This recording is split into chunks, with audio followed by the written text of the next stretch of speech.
self-paced, bootcamp, accelerator, mini course.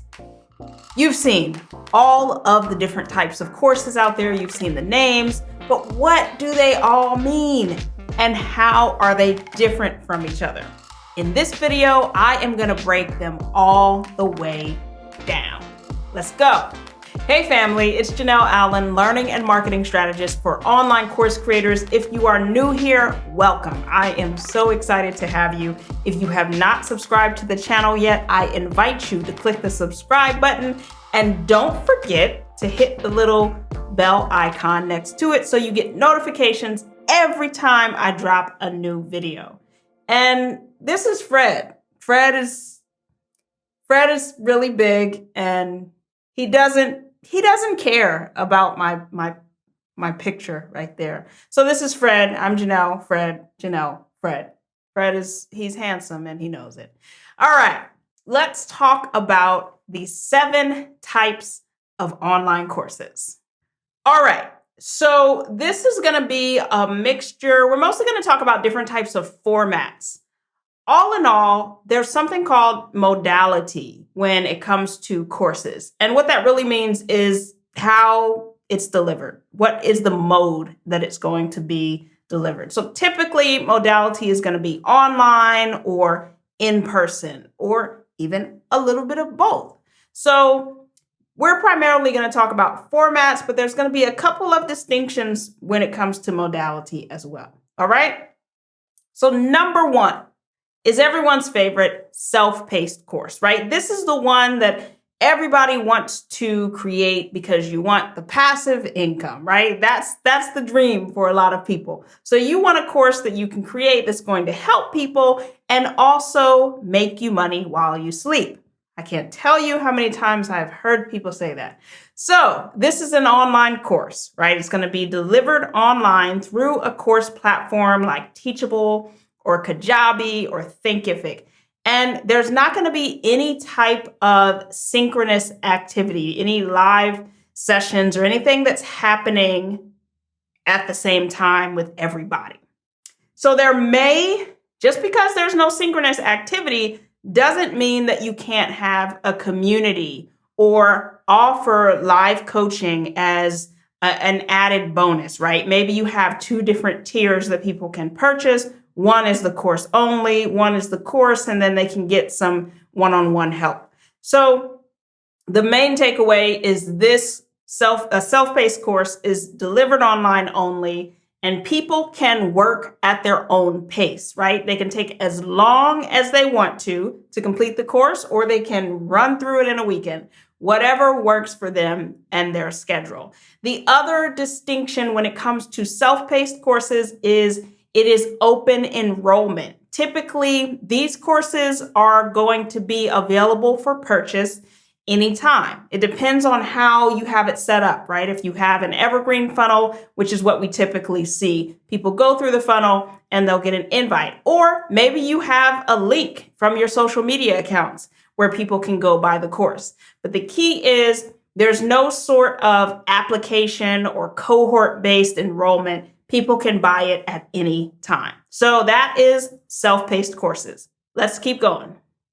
Second type of course is going to be what I call a hybrid course. So this is a course with components of self-paced content. Usually the curriculum is going to be self-paced, and it also has live components. So what's an example of this? Well, a group program. For example, my group program is a hybrid course. The course curriculum or course material, however you want to phrase it, is loaded up inside of the course platform. And then we meet weekly and we have live Q&A or office hours, whatever you want to call it. So this also, another distinction for the hybrid format, the hybrid course, is that it is using a flipped classroom format. So what does that mean? That means the learner is working on the material at their own pace, right? They're going to do it on their own, and they come to the live sessions to get unstuck. So how is that different from some other live sessions? The difference is sometimes people teach live sessions where everyone is working through the content synchronously. And you can do either method if you have a hybrid course. My favorite is the flipped classroom because it allows us to use our live time more efficiently instead of me teaching the entire time and then trying to squeeze in questions for the last 5 or 10 minutes. It also puts responsibility on the student to do their part, right? So you do your work wherever you're at, you come and you get unstuck in the live sessions. Now, I still consider live Q&As and even group work sessions. I know people who have hybrid courses where they kind of have an open session for people to just show up and work together on Zoom.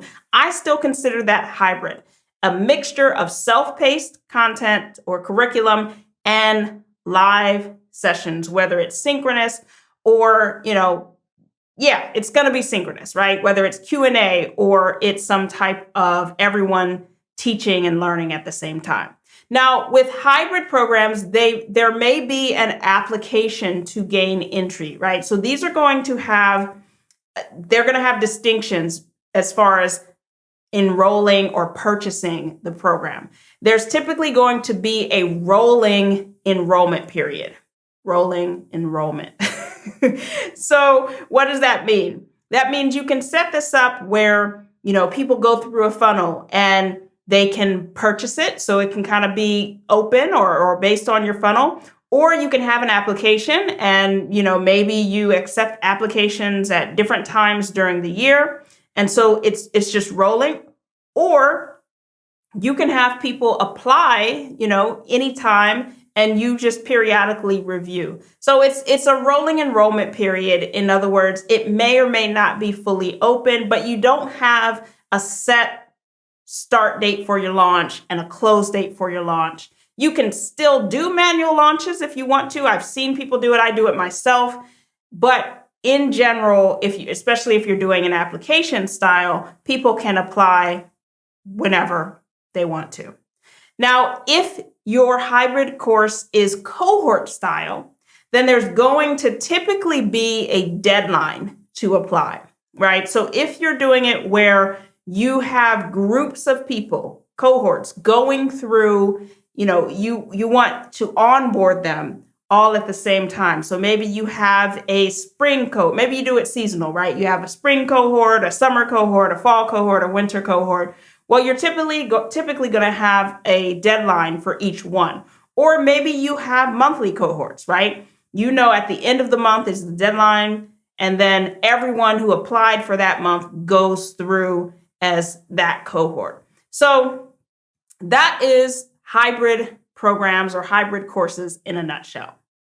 All right, let's talk about the third type of course, and that is a mini course. Now, these are usually self-paced courses, right? So mini courses, I would say 99.9% of the time, they're going to be self-paced courses, and they are short, right? They're short and sweet. They're going to be, the length ultimately depends on the topic, but I want you to think weeks, not months, right? So this isn't a long, drawn-out program. This is something that, as a creator, people can complete or accomplish the goal within a matter of weeks, sometimes days. So typically these are going to have open enrollment, right? People can sign up anytime. Again, mini courses, not much to say here, short and sweet. All right, before we move on, I want to pause and remind you to hit that subscribe button so that you can stay up to date with all the new videos that I drop on the channel. All right, let's keep going. And we are at number 4. Now, these are boot camps. Boot camps are going to be short. They're almost the opposite. They're short and intense, whereas mini courses are short and sweet, right? So they are the inverse almost, or the reflection of mini courses. So boot camps are short, intense trainings for a specified period of time. It could be a number of days. Usually a boot camp, when I see boot camps, they're typically over a weekend or 1 to 2 weeks in length.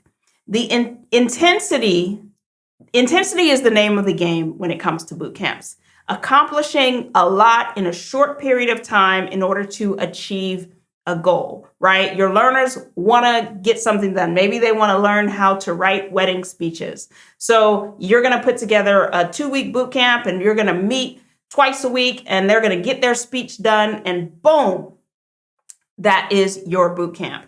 Now, boot camps can be completely live, right? You can do these over Zoom or they can be hybrid. So you can have curriculum that is loaded up in a course platform and you still meet live to go through, and maybe you use that flipped classroom format that we talked about. Boot camps are going to have a timed enrollment period. So that means it's going to have hey, the cart is open cart date. This is when you are able to purchase the boot camp, and there's going to be a close cart date. This is when enrollment is closing. It is done. You missed out if you didn't buy. Okay, so timed enrollment or open cart, closed cart period. There's a clear start date for boot camps as well. There's a clear start and an end date. We are going to start on this date, and then on this date, the boot camp will be over, and that's it until the next time. All right, now these are almost always there's always a live component of boot camps based on what I've seen. I rarely see a boot camp that is fully self-paced. There's also going to be a specific focus. So the idea is you've got a short specified period of time. So the idea is not to try to teach everything under the sun. There's a specific goal and focus of the boot camp. And then lastly, I will say the key is that goal or focus, it needs to be achievable in the period of time that you designate. So that's a key component for boot camps. Okay? All right. Let's talk about number 5, workshops. Now, workshops are going to be a live training. Workshops are tricky because they can be a period of hours, or you could do a multi-day workshop, right? We've seen those as well. And do you call that a boot camp? I don't know. But I do know that workshops are usually all live, whereas boot camps might have a mixture of live and self-paced. So with a workshop, like I said, not always, but usually it's all live. Now with workshops, you're not teaching the same breadth of material that you might teach in a full course, whether it's self-paced or hybrid. You're going to take a few lessons, maybe 1, maybe 2, maybe 3 or 4, and turn them into your workshop, depending upon how long the workshop is. This can also be a great vehicle for pitching the full course. So a lot of times people will use a workshop, or they'll call it a masterclass, and it becomes, at the end, there's usually a pitch, or it can be a pitch for the full course or the next high level thing, right? The next step. So if you do that, if you use a workshop or a masterclass as a vehicle for pitching, then you definitely want your content in the workshop to be higher level. You're giving an overview. You are giving specifics. I'm not saying that. You're giving specifics. You're giving people things that they can take away and execute and win, but you're not going into the nitty-gritty that you would with the full-on course. Now, the other thing about workshops or masterclasses, if you choose to call them that, is they can be sold, right? Maybe you do it for free the first time and then there's a price tag attached to it. Or maybe you did charge the first time and then you set it on evergreen. You can sell it. You can repurpose the content as an evergreen product. If so, the objective here, if you are going to make it an evergreen product, then really focus on teaching one thing, very similar to boot camps. Try to keep the focus narrow and don't try to teach everything under the sun. Now, depending upon how workshops or masterclass, how it's marketed, it's either going to be a timed enrollment.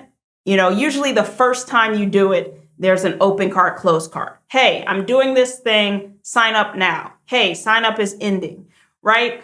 or it's going to be an open enrollment, which you usually see the open enrollment once it's converted to an evergreen format. All right. So that's workshops / masterclass, right? That's the popular word. All right. Number 6, live pilot. Now, what does this mean? This isn't a type of course. This is really a modality / way of teaching. It's a live training. So a live pilot is a live training that you're teaching for the first time. Some people call it a beta. Pilots and betas are kind of different things, but I digress. Live training that you're typically teaching for the first time, right? So it's a rough cut. It is an imperfect vehicle. And it could be a workshop. It could be a boot camp. It could be a course, right? So the pilot is really just about, what version this is, right? It can happen over a period of hours. It could be days, it could be weeks, whatever the length of time is for, if you're using a workshop format, or if you're using a boot camp format, or if you're doing a self-paced course, you can have a pilot self-paced course. The focus here, the reason this is important and the reason why I'm such a fan of pilots is the focus is learning and iterating, not perfection, right? So a second ago, I said it could be a self-paced course. That's actually incorrect. It could be a hybrid version, because the idea with the live pilot, the way that I teach it, is do it live and try to have a live component so that then you can learn what did people miss? Do I need to add additional content? And you use that information, and then you go off and make your perfect, doesn't have to be perfect, self-paced course. All right. So the idea is that your live pilot is imperfect. If you've been following me, if you're on my email list, you've heard me say this before. Now, a live pilot is typically going to have a start and end date, right? You're going to launch this thing, and it's going to be, this is when it's going to start, and this is when it's going to be over, okay? So it can be cohort style, where you have a group of people who go through the pilot at the same time, or, it could be kind of free, where people are going to sign up and they go through, and if they want to attend the live sessions, they can. But typically, it's going to be cohort style. Like I said, it's typically going to have a key start and end date, and it's going to have a timed enrollment period, or open cart, close cart, right? This is the period that you can buy the course, the pilot version of the course, or the pilot version of the workshop. All right, so that's live pilot. Whew. All right, we're at number 7. Let's go. This is a big one. This is one that, you're probably seeing a lot. I'm definitely seeing a lot, and that is the accelerator. You've seen that word. I'm sure you have. And maybe you've wondered, what does that really mean? How is that different from an online course? How is that different from a self-paced course? Accelerators are high value, high interaction, high ticket programs. These are programs designed to accelerate your timeline. And they typically are broader in scope, or think BHAG, big, hairy, audacious goal, if I'm stealing from the book Traction. This is going to be a program that maybe is helping you grow your business to 6 figures, right? If you think about that, that's a big agenda item. It's a big goal. It's a big, hairy, audacious goal. And there's a lot of different categories in that. There's a lot that you have to master. So accelerators are broader in scope, and they are typically going to have a longer timeline. You might be part of an accelerator that lasts for a year, right? It might last for 6 months. It might last for 2 years. But it's going to be a program that you are going to stay invested in. You're going to have a lot of interactions. You're going to get a lot of value, hopefully, and you're definitely going to pay a higher price. Now, as far as format, there's usually self-paced content, And there's also live content. So whether that is live Q&A or office hours, whether that is one-on-one, it can look differently for each program, but it's going to be a mixture. So this is going to be a hybrid format when you're talking about accelerators. Now, this could also include, accelerators can also include multiple courses, right? So in an accelerator, you can have several small mini courses or self-paced courses or trainings, right? You could have several different workshops that make up the content that people need as far as the information in the accelerator. Whatever is needed to achieve that big goal is going to be inside of the accelerator. Now, I've already said it's going to be a longer duration. One more thing, well, actually a couple more things are key. Accelerators are big on coaching, okay? So it's all about coaching, support, process, and community. This is a big goal and you cannot do it alone. You don't know what you don't know. You're going to get stuck. Community is super important. Process. This is someone who is an expert. They've done this numerous times. They've achieved the goal and they have a proven process and they're going to share that with you and they're going to help you when you get stuck. Coaching, big part of it. Now, this is also, accelerators also are going to sometimes have different learning paths. So what do I mean by that? I mean that you might have an accelerator, but you have people coming in at different places, right? Some people are beginners and they're going to focus on this path. Some people are a little bit further ahead and they're going to take a different path. You don't always see this, but sometimes you will see, programs where people say, start here if this profile fits you, and start here if this other profile fits you. So that is definitely possible with accelerators. It's typically rolling enrollment. So these are going to be application-based. I would say 99, okay, maybe 95, I don't know, 95% of the time. I have never seen an accelerator that did not have some sort of application or qualification process. So they want to make sure that you are a good fit for the program because you're going to invest a lot of money. In fact, I would steer clear of any accelerator that's going to take a lot of money from you and does not have any type of qualification process. And last but not least, these are often cohort style, right? So you're often going to have groups of people enrolling at the same time and going and onboarding and going through the content at the same time. Okay, so that is number 7, accelerators.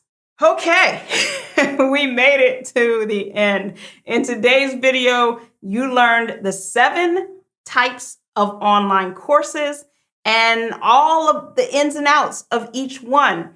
Now, which one of these have you used or which one of these have you taken? Do me a favor and leave me a comment and let me know. Do you have a favorite one? Do you have questions about how to create a specific one? I would love to hear from you. And if you want to hear from me or connect with me, be sure to sign up for my newsletter. The link is going to be in the description. If you are ready to finish your course, then check out my group program, which does have an application, and you'll find that link in the description as well. All right, if you enjoyed this video, I would appreciate it if you would give me a thumbs up. And last but certainly not least, don't forget to subscribe.